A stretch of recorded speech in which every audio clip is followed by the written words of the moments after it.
Sa pagkakataong ito, naku, let's shift gears and talk about a difference dilemma. Ano nga ba ang mas pipiliin ng ilan? Magmukhang mayaman pero maraming utang o magmukhang mahirap pero maraming ipon?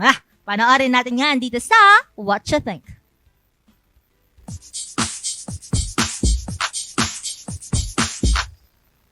Ano pong pangalan niyo?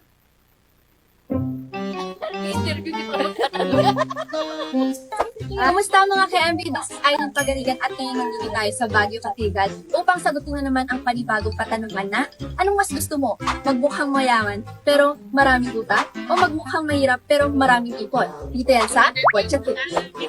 Kung papipiliin ko po kayo, ano pong mas gusto niyo? Magmukhang mayaman pero maraming utang or magmukhang mahirap pero maraming ipon? Mukhang mahirap po, pero marami. Mas okay na po yun para hindi po masyadong... Basta yun. Mas pipiliin ko yung mas mukhang mahirap pero maraming ipon. Kasi hindi naman natin lahat mapiplease kapag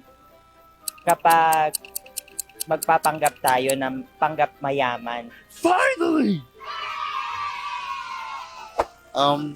Ako yung taong mas gugustuhin ko yung magmukhang mahirap na may ipon kesa naman yung pagkitang tao ka lang sa iba. Pagkitang tao ka lang sa iba. Yes! Queen! Slay! Slay! Magmukhang mahirap pero maraming ipon. Bakit? Oo. Wala akong utang. Oh, nakakatulog ako ng mahimbing kasi wala akong utang. Bukal mo yung mayaman.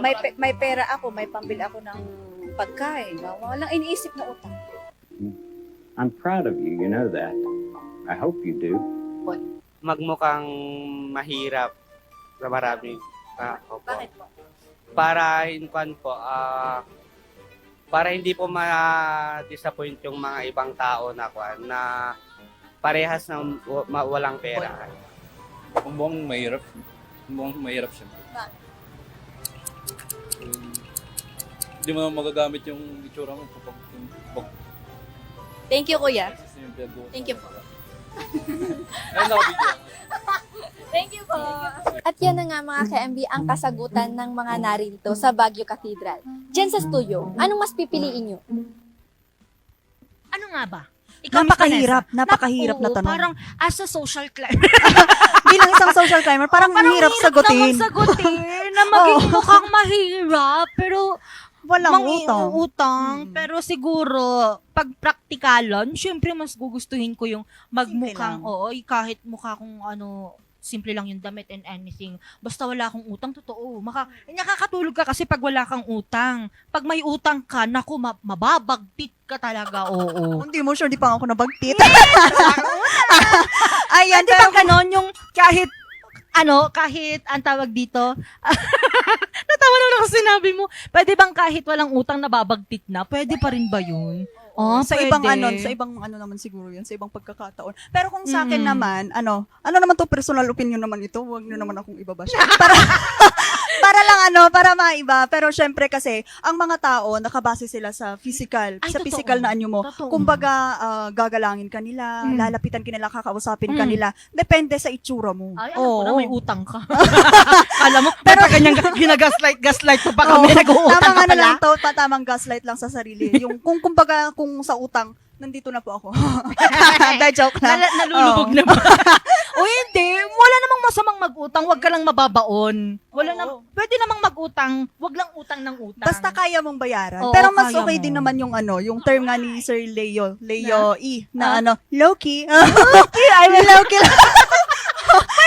lang. Low-key lang, pero madami palang pera. Uy, Oo. maganda yun. Minsan kasi, okay lang sa panahon ngayon, nakakasilaw ang pera kaysa sa kasuutan. Oo naman. Tignan mo naman. Sampalin ka ng 1,000, okay lang kahit madumi yung damit niya. Oo. Okay lang sa akin. Aanhin mo naman yung damit niya kung may mga nakasuksok Nasuksok na. yung mga ibang tao nga mayayaman, Mm-mm. rubber band na lang yung pera nila. O, Hindi isipin na sila mo yun. nagwawali. O, yung sa akin may brand pa pero 20 lang ang laman. Tignan mo yan. Sino ka Okay dyan? lang yan as long as may pamasahe ka pa pauwi, Miss Oh, yun lang, Angel. wala na. Ay,